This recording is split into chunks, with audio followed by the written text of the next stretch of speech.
Is Brian Flores, Vikings defensive coordinator, ever going to get another head coaching opportunity? Because I really thought this was the cycle for him. And I think there's only one job open as of recording right now. That's the New Orleans job. And I've not seen him mentioned in conjunction with that. He's been a head coach before. He's done a great job as defensive coordinator here for 2 years. He's got, the Tua baggage of, what Tua said about him, and then there's obviously the lawsuit that might turn some teams away as well. When is his chance going to come, if ever? Because I thought this was the year if it was going to come. I was thinking that if he had a chance to really get hired by someone, he would just drop the lawsuit and move forward. Okay, I yeah. still think there's a chance that he will be a head coach in the NFL. There's too many openings on a year-to-year basis, too many programs that are going to be needy of leadership. And, people like Mike McCarthy can get respun through the ringer a couple times.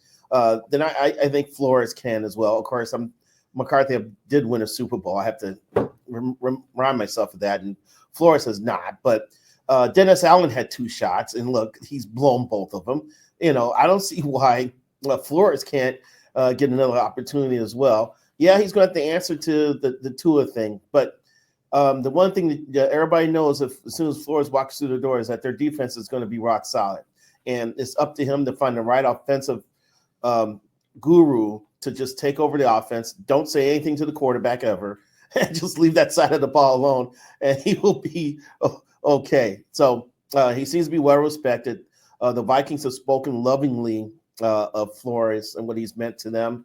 And, Josh Metellus has his career is taken off because Flores found a way to put him on the field at 5 or 6 different positions. You got cornerbacks that are about to make a lot of money because of Flores. Mm-hmm. So that is going to, that's positive things for his resume that will serve him well going forward. So I'm going to predict that Flores one day will return to the sideline as a head coach in the NFL, not CFL, not USFL, XFL, but the NFL.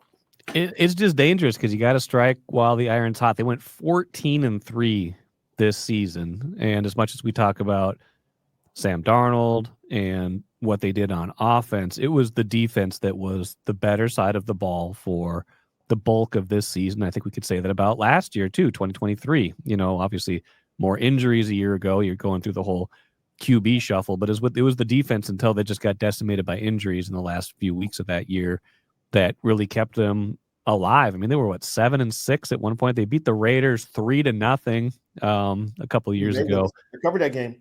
That was the Ivan Pace game.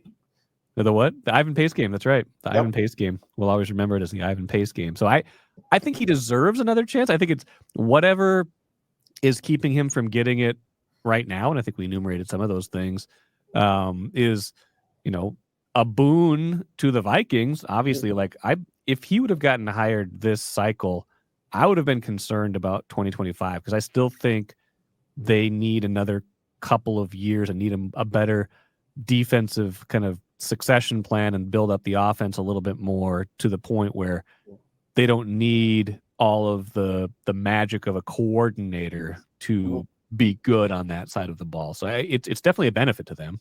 The challenge going forward, though, Mike, is that they may have to put together an entirely new secondary during the offseason, and that's going to be a challenge because Byron Murphy wants big money. I don't know if he's coming back. So then they're going to need 2 corners. 2. Now, there's a couple on the free agent market. I was looking – there's a Bruce Bowen at ESPN had the top 50 out, and I was checking it out today. There's a couple corners in the top 15 there that the Vikings may have to go after, but they also have to rebuild the interior of the offensive line.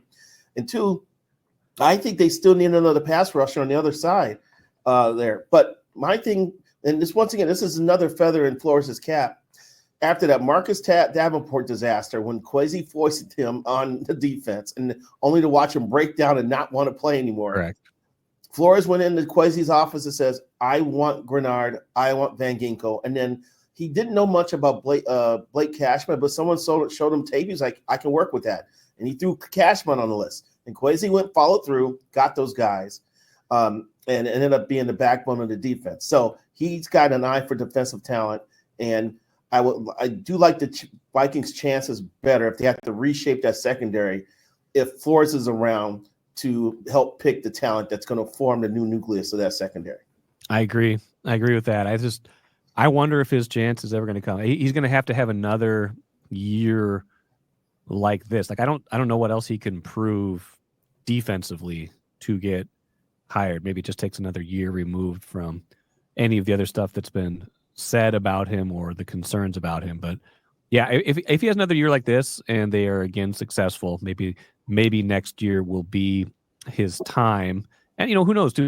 He might be in a place. He's talked about how yes, he wants another shot, but also like he's got kids that are like kind of in that elementary school to middle school range, and being a defensive coordinator in the NFL is not like the world's greatest life work balance job, but it's better than being a head coach. Like he actually gets to spend a little bit more family time during the season, even if it's just a little bit more. I think maybe that matters to someone with kids in that kind of age range. Yeah, you're right. It's a good setup too. And here's the other thing too. Durante Jones got a couple interviews to be a DC. And I always thought that he would be a candidate to replace Flores if Flores moved on. And I don't. The Bears have identified their defensive coordinator as Dennis Allen, so it won't be Durante, but they did bring him in for an interview. So that's another thing to watch out for if that pops up here. And here's the thing, Mike: the cycle's not over because the desperate New Orleans Saints are still out there trying to find a head coach, and they also need coordinators as well. So there's still going to be some shuffling here, and that could affect the Vikings. It could. That's a very good point. It could. And good point about Jones. That could be part of a succession plan here at some point.